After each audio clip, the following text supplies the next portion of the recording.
हम पे लुटाएगा, कदम कदम बढ़ाएगा, खुशी के गीत गाएगा। ये हैं कैप्टन डॉक्टर लक्ष्मी सहगल, आजाद हिंद फौज की एक सशक्त कड़ी। ये कहानी उन दिनों की है जब आजाद हिंद फौज का नेतृत्व कर रहे थे सुभाष चंद्र बोस।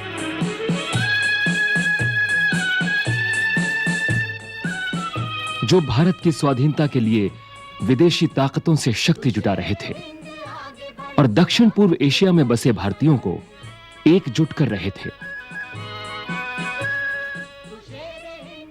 उन्होंने आजाद हिंद फौज में महिलाओं को भर्ती करना महत्वपूर्ण समझा और आजादी की जंग में महिलाओं को शामिल करने के लिए रानी झांसी रेजिमेंट बनाने का निश्चय किया। इस रेजिमेंट का कैप्टन बनाया एक युवा तमिल महिला को जो डॉक्टर थीं और जिनका नाम था लक्ष्मी स्वामीनाथन, जो अब डॉक्टर लक्ष्मी सहगल हैं। इतिहास साक्षी है, इस रेजिमेंट ने आजाद हिंद फौज के साथ कंधे से कंधा मिलाकर युद्ध के मोर्चों पर विजय हासिल की थी और इसमें कैप्टन डॉक्टर लक्ष्मी सहगल ने दोहरी भूमिका निभाई थी। खुदा तेरी सुनता रहे, हिम्मत तेरी बढ़ती रहे, जो सामने तेरे पड़े तो खाक में मिलाए जा, कदम कदम बढ़ाए जा, खुशी के गीत गाए जा। ये जिंदगी है कौम की तो कौम पे लुटाए जा, कदम कदम बढ़ाए जा। आज भी जीवंत है इनमें फौजी जीवन की कर्मठता, निर्णय लेने की तत्परता और कड़ा अनुशासन। इसके साथ ही इन्होंने निभाया समाज सेवा का दायित्व, जिसके लिए ये डॉक्टर बनी और आज भी इस कर्तव्य को बखूबी निभा रही हैं। दिल्ली चलो पुकार के, कौमी निशान संभाल के, लाल किले पे गाए। इनके इस आज और कल के कुछ महत्वपूर्ण पहलुओं में झांकने की जब हमने कोशिश की तो सच्चाइयां कुछ इस तरह से सामने आईं। प्रमुख समाजसेवी और स्वतंत्रता सेनानी एवी अम्मुकुट्टी की पुत्री लक्ष्मी स्वामीनाथन का जन्म 24 अक्टूबर 1914 को मद्रास में हुआ था, जो अब चेन्नई के नाम से जाना जाता है।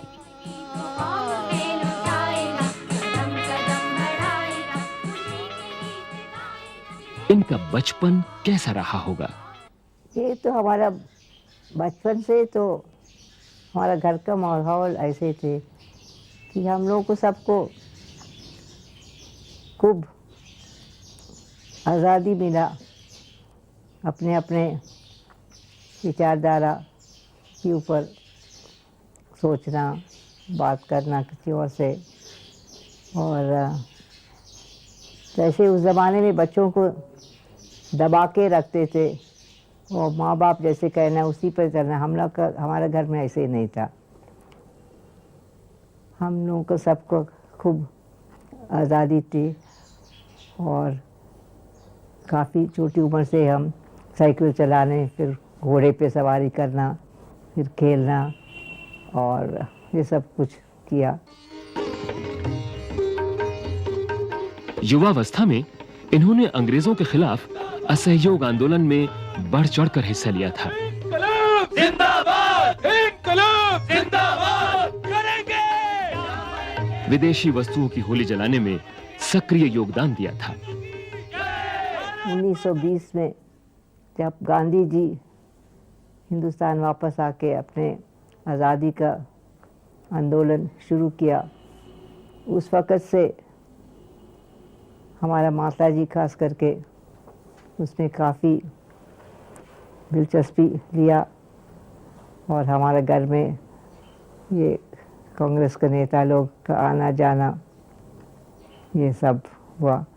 इसलिए हमारा दिल में भी ये आज़ादी के बारे में सोचने के लिए और फिर उसके लिए कुछ करने के लिए तो हमें उसी वक़्त से प्रेरणा मिला।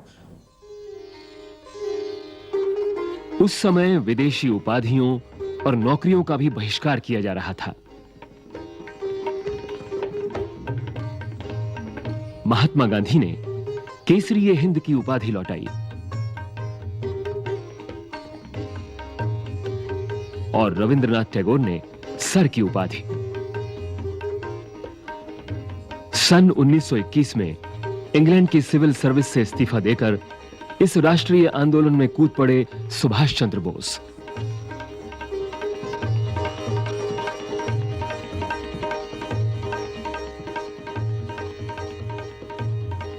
उनके व्यक्तित्व से बहुत प्रभावित थीं डॉक्टर लक्ष्मी सहगल।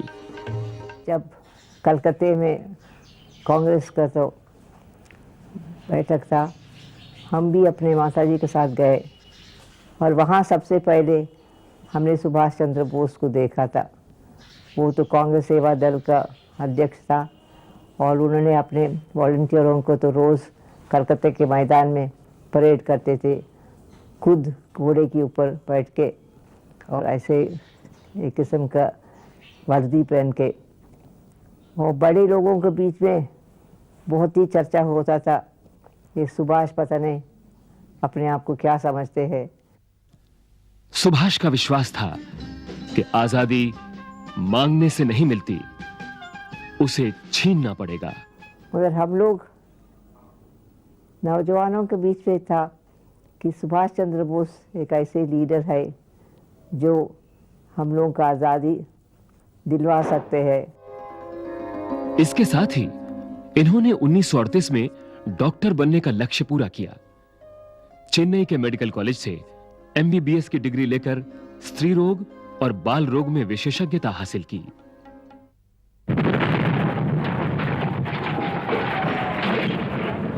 सितंबर सन 1939 में दूसरा विश्व युद्ध आरंभ हुआ।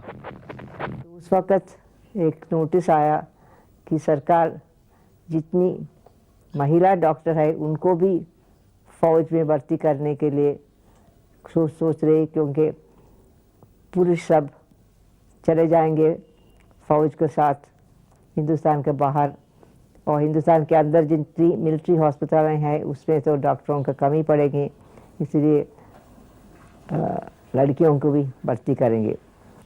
ये बात जब मालूम हुआ तो हमने सोचा तो हम कभी नहीं ब्रिटिश सरकार में काम करने के लिए तैयार है। तो हमारा चंद रिश्तेदार थे वहाँ सिंगापुर में, फिर हम चले गए सिंगापुर। सिंगापुर में डॉक्टर लक्ष्मी सहगल ने एक दवाखाना खोला और वहां भारतीय स्वतंत्रता के लिए सक्रिय संगठन इंडियन इंडिपेंडेंस लीग में शामिल हो गए। इधर गांधी जी से मतभेद होने के कारण सुभाष ने कांग्रेस से इस्तीफा दे दिया और 3 मई 1939 को अखिल भारतीय फॉरवर्ड ब्लॉक की स्थापना की और कलकत्ता से अंग्रेजों के स्मारकों को हटाने के लिए आंदोलन छेड़ दिया। अंग्रेजों ने उन्हें गिरफ्तार किया और ये भारत की आजादी के लिए यहां से पलायन कर जर्मनी पहुंचे, जिससे विदेशी सहायता जुटाई जा सके। 8 दिसंबर 1941 में जापानियों ने पहले बम फेंका सिंगापुर के ऊपर और 15 फरवरी 1942 में वो युद्ध खत्म हो गया। अब पूरा सिंगापुर में कब्जा कर लिया जापानियों ने। सिंगापुर पर जापानियों के कब्जे के बाद भारतीय सिपाहियों ने जापानी मेजर फूजीवारा के सामने आत्मसमर्पण कर दिया। मेजर फूजीवारा ने इन सैनिकों को जनरल ऑफिसर कमांडिंग कप्तान मोहन सिंह को सौंप दिया, किंतु इन्हें जापानियों का रवैया ठीक नहीं लगा, इसलिए वे अपने पद से इस्तीफा देना चाहते थे। इस समय जापानियों के साथ भारत की आजादी के लिए संघर्ष कर रहे एक पुराने हिंदुस्तानी क्रांतिकारी नेता रास बिहारी बोस भी आए। आजाद हिंद फौज के वरिष्ठ अधिकारियों ने रास बिहारी बोस पर यह दबाव डाला कि सुभाष चंद्र बोस को जर्मनी से बुलवाया जाए।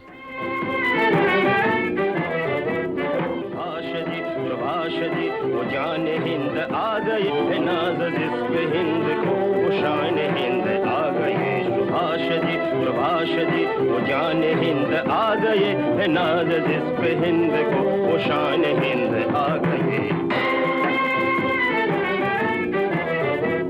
सुभाष शान हिंद है, सुभाष मान हिंद है, सुभाष आन हिंद है, सुभाष शान हिंद है, सुभाष जी 4 जुलाई 1943 को सिंगापुर के सबसे बड़े कैथॉय हॉल में सुभाष चंद्र बोस को रास बिहारी बोस ने इंडियन इंडिपेंडेंस लीग की सर्वोच्च कमान सौंपी। सुभाष मान हिंद है, सुभाष आन हिंद है, सुभाष शान हिंद है, सुभाष जी शान हिंद।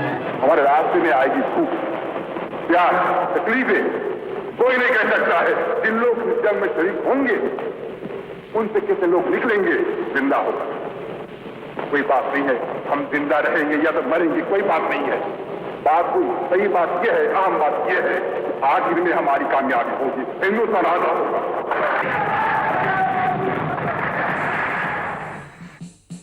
5 जुलाई 1943 सिटी हॉल के सामने सुभाष ने आजाद हिंद फौज के लगभग 16,000 सैनिकों से सलामी ली और यहीं चलो दिल्ली का नारा दिया।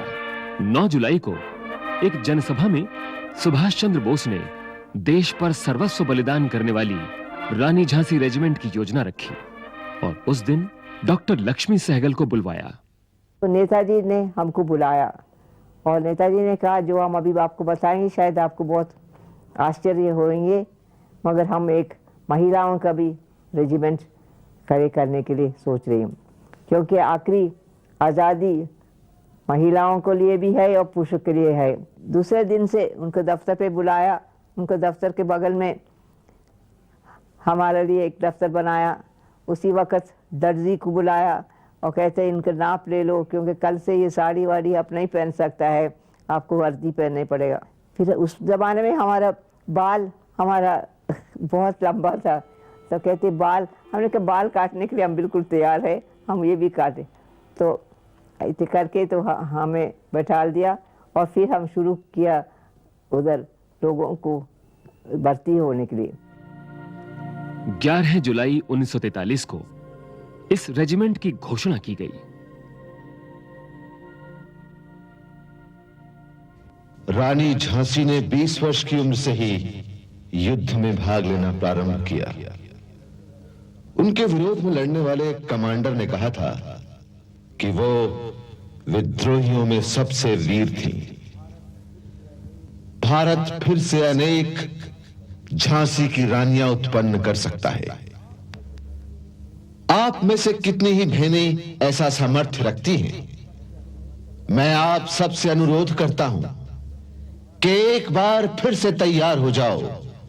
आप सब देखेंगी कि हम सभी स्वाधीन भारत में सांस ले रहे होंगे।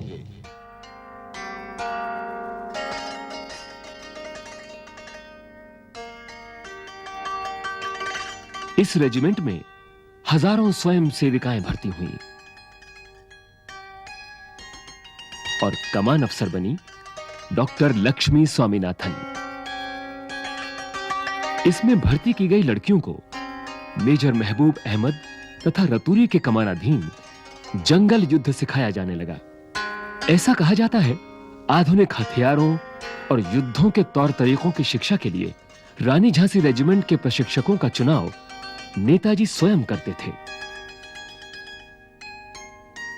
और कुछ समय बाद कैप्टन लक्ष्मी सहगल ने जब अपनी अन्य महिला सदस्यों के साथ 303 बोर की राइफलों के साथ कवायद करके सुभाष चंद्र बोस को गार्ड ऑफ ऑनर दिया था, तो आश्चर्यचकित रह गए थे सुभाष और जापानी भी।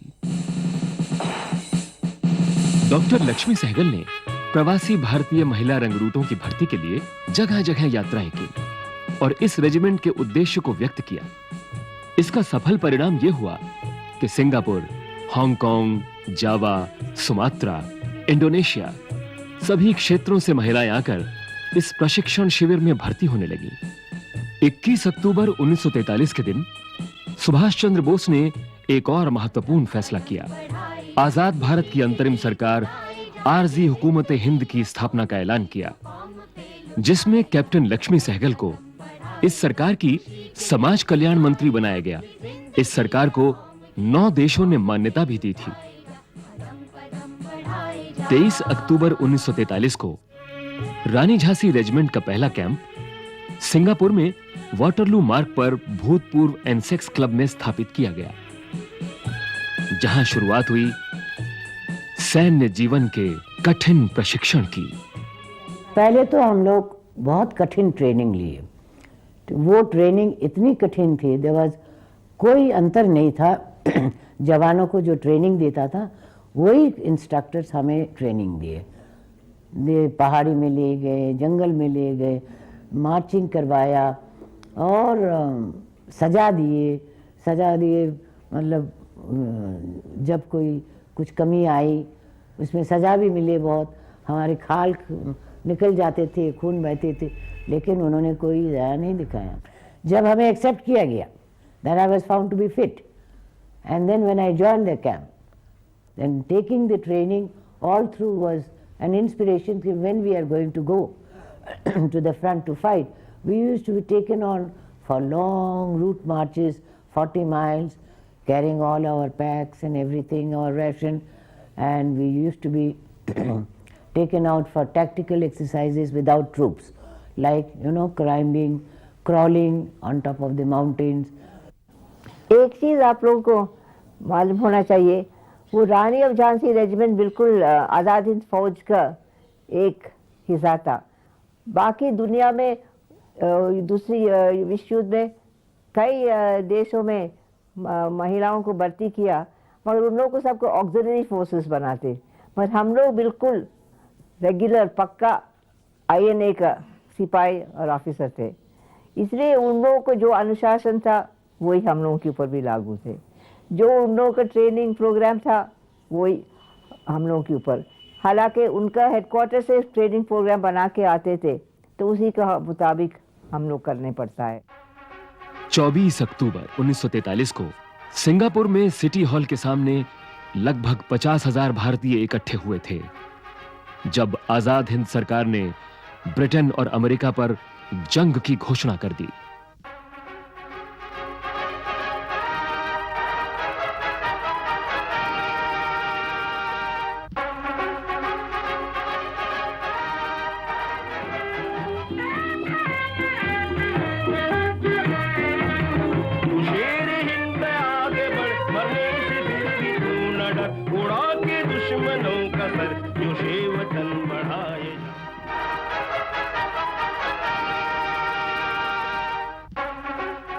शाहनवाज खान के नेतृत्व में 3 फरवरी 1944 को पहला गोरिल्ला रेजिमेंट भारतीय सीमा की ओर बढ़ा और मेम्यो नामक शहर में एडवांस क्वार्टर स्थापित किया।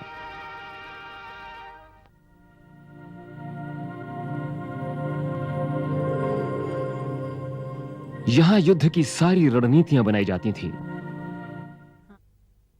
हाँ, तो हम आगे जा करके मेम्यो गए जब, तो वहाँ भी जो काम हम रंगून में महिलाओं के बीच में करते थे वही करना था, सेक्रेटरी ऑफ वुमेन्स डिपार्टमेंट, महिला विभाग के सचिव के हैसियत से। तो वहाँ हमारे पहुँचने के कुछ ही दिन बाद मैंने पहली टुकड़ी मैं लेकर गई और उसके 3-4 दिन बाद कैप्टन लक्ष्मी एक और टुकड़ी लेकर आई। जब मैं एडवांस किया मैंने, तब वो सिंगापुर में थी, तो वो एक टुकड़ी लेकर के आई। इस रेजिमेंट ने आजाद हिंद फौज की सशस्त्र क्रांति की गतिविधियों में सक्रिय भूमिका निभाई थी। जरूरत के अनुसार अपने भाइयों के साथ मिलकर पिस्तौलें, बंदूकें और हथगोले भी चलाए थे और घायलों बीमारों की दिन रात सेवा भी की थी।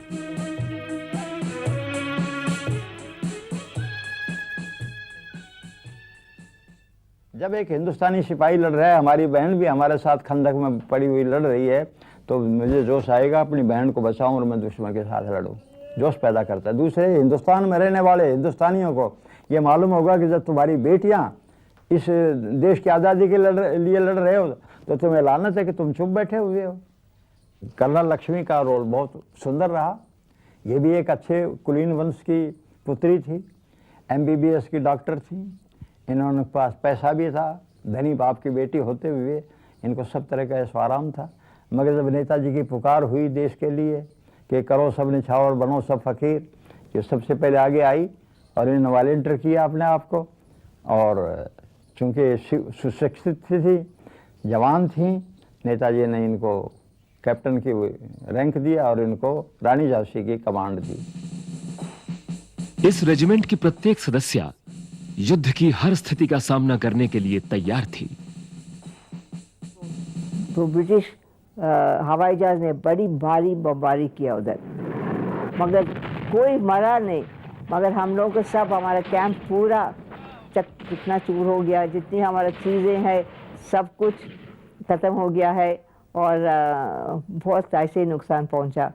तो वो एक, और हमको बहुत डरते थे क्योंकि पहले बमबारी हुआ थी, लड़कियाँ घबराएंगे, कोई चिल्लाएं चीखेंगे, मगर कुछ नहीं, किसी को तो ऐसे कोई डर की चीज़ नहीं था।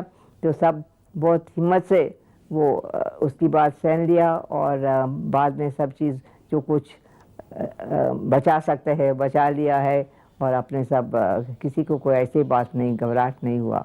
आईएनए में एक खास एक विभाग था ये सब गाना बनाने के लिए और सब कैंपों में जाके सिखाने के लिए, बस क्योंकि नेताजी ने कहा तो सब गाना के साथ और भी जोश आएंगे। वाकई वो फ्रंट पे जाते जाते वक्त जवान लोग सब, तभी तो ये कदम कदम बढ़ाएंगे, खुशी का गीत गाएगा। फिर हम लोग का रानी झांसी रेजिमेंट कहते, हम भारत की बेटी है, हम भारत की बेटी है, अभी उठा हुआ तलवार, हम भारत की बेटी है। हम नहीं है लड़ाई के, देखो इतिहास दिखा के, हम चतुरानी भारत की, हम चतुरानी भारत की। मार्च 1944 में आजाद हिंद फौज और जापानी सेना ने मिलकर इम्फाल मोर्चे पर चढ़ाई की और 1 महीने के अंदर कोहिमा को घेर लिया गया और मोइलांग मणिपुर में विजय प्राप्त की। तिरंगा झंडा फहराया गया। उस समय आजाद हिंद के अखबार की सुर्खियों में छपा था, अराकान में अंग्रेजों की हार भविष्य का सूचक है। आईएनए और रानी झांसी रेजिमेंट इस महान विजय पर उत्साहित थी। ये थी आजाद हिंद फौज की पहली महत्वपूर्ण सफलता। किंतु बर्मा के भयंकर मानसून ने आजाद हिंद फौज की सारी सप्लाई लाइन नष्ट कर दी। सड़कें दलदल बन गईं। बारिश के साथ साथ मलेरिया का मच्छर भी बढ़ गया। मलेरिया की दवाई भी कम हो गई और आजाद हिंद फौज को पीछे हटना पड़ा। और उस वक्त रानी झांसी रेजिमेंट भी आगे बढ़ने का उसमें तो किया और 2 बार उन लोगों को, क्योंकि ये ब्रिटिश लोग अपने हवाई जहाज से लोगों को उतारते हैं जंगलों में, तो उन लोगों के खिलाफ हम लोग को लड़ाई करने पड़ा और हमारा 3-4 लड़कियां मर गया, हम लोगों ने भी उन लोगों को मारा। आजाद हिंद फौज इसलिए हारी क्योंकि इनके पास थीं बैलगाड़ियां, कुछ बंदूकें और खाली पेट। और फिर शुरू हुई गिरफ्तारियां। रात को ऐसे सवेरे 4-5 बजे आंख खुले और एक बंदूक हमारा, तो देखा है एक जापानी। फिर जल्दी से हम उठ गया और उसके बाद भी नहीं समझते, तो खुले ऐसे कर बाहर आओ बाहर। तो हमने कहा नहीं, हम अपने वर्दी पहन के आएंगे। तो हमने वर्दी पहन लिया, हम गया और हमारे बाकी साथियों देखा, सबको एक एक पेड़ के ऊपर तो बांधा हुआ था और हमको भी बांध दिया। एक लड़का उसमें, वो जापानी जानते थे हमारे साथ जो थे, तो वो बार बार उनसे कहने लगे हम लोग आईएनए का है, नेताजी सुभाष चंद्र, मगर कुछ नहीं उनको समझ में आया। फिर एक कहा तो अच्छा हम जाके ऑफिसर को बुलाएंगे, तो वो चले गए। उसके बाद आधा घंटे बाद एक ऑफिसर आया और उनका हाथ में एक अखबार था, वो देखते थे, फिर हमारी तरफ देखे, वो देखते, फिर हमारा बहुत नज़दीक आके उसका अखबार कैसे देखा, हमारी फोटो छपा हुआ तो नेताजी का। फिर हम लोग उन लोगों से कहा इन लोगों को सब कुछ छोड़ो, अगर उसके पास वो अखबार नहीं मिला था सब उस दिन खत्म। बंदी बनाने के बाद पूछताछ में कुछ सफलता न मिलने पर 4 मार्च 1946 को कैप्टन डॉक्टर लक्ष्मी सहगल को भारत भेज दिया गया।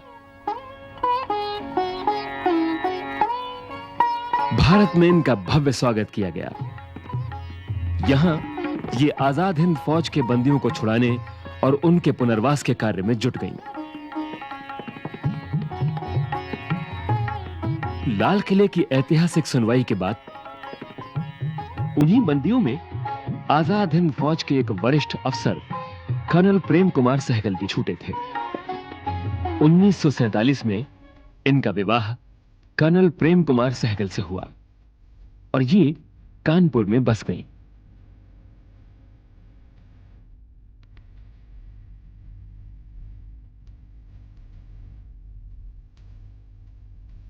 इनकी महान सेवाओं के लिए माननीय पूर्व राष्ट्रपति महामहिम के.आर. नारायणन ने इन्हें पद्म विभूषण की उपाधि से सम्मानित किया।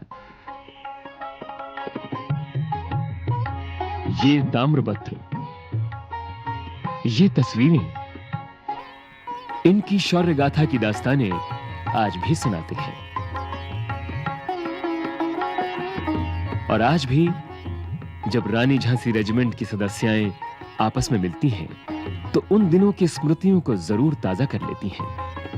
उनमें उत्साह और जोश आज भी कायम है। नेताजी जानते थे आप डॉक्टर थे, आपका सर्विस तो बहुत ही लिया। INA में, इंडियन नेशनल आर्मी में, फील्ड हॉस्पिटल में आपका जो योगदान था उसका तो कोई तुलना नहीं है। कोई डॉक्टर ही ऐसा काम के एंटायर वर्ल्ड में, मैं तो आज ये बोल सकती कि there is not a single doctor in entire world on earth who work the way you work. उम्र के इस पड़ाव पर भी सशक्त मन और कुशल हाथों से ये आज भी आने वाली नई जिंदगी का स्वागत करती हैं। और सबसे पहले इसके लिए हमारा देश के अंदर एकता हम लोगों को बनाना चाहिए।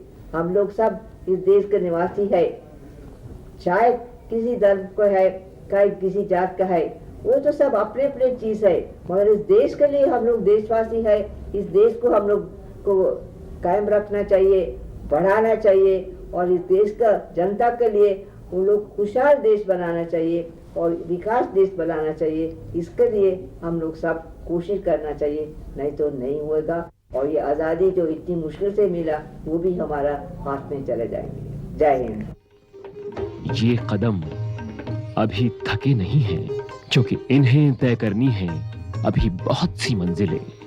हमारी शुभकामनाएं हैं ये सदैव स्वस्थ रहें और हमारे पथ को आलोकित करती रहें। इतिहास और हम ऋणी हैं इनके। हमें गर्व है भारत की इस महान क्षत्राणी पर। खुदा तेरी सुनता रहे, हिम्मत तेरी बढ़ती रहे। खुदा तेरी सुनता रहे, हिम्मत तेरी बढ़ती रहे। जो सामने तेरे पड़े तो हाथ में मिलाए जा, कदम कदम बढ़ाए जा, खुशी के गीत गाए जा। ये जिंदगी है कौम की तो कौम पे